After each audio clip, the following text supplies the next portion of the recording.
மதுரையில் முன்விரோதம் காரணமாக கட்டுமான தொழிலாளி மீது பெட்ரோல் வெடிகுண்டு வீசியவரை போலீசார் கைது செய்துள்ளனர்.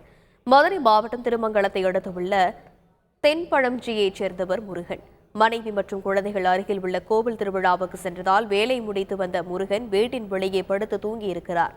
அப்போது திடீரென அலறல் சத்தத்துடன் உடம்பில் தீப்பற்றிய நிலையில் முருகன் தெருவில் ஓடியது அதிர்ச்சியை ஏற்படுத்தி இருக்கிறது.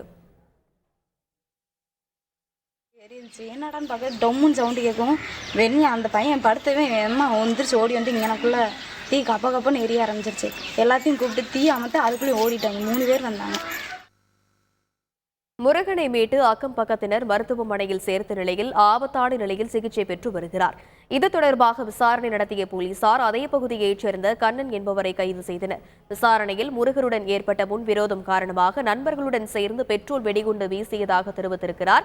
இது தொடர்பாக மேலும் 2 போலீசார் தேடி வருகின்றனர். செய்திகளை உடனுக்குடன் தெரிந்து கொள்ள உடனே சப்ஸ்கிரைப் பண்ணுங்க.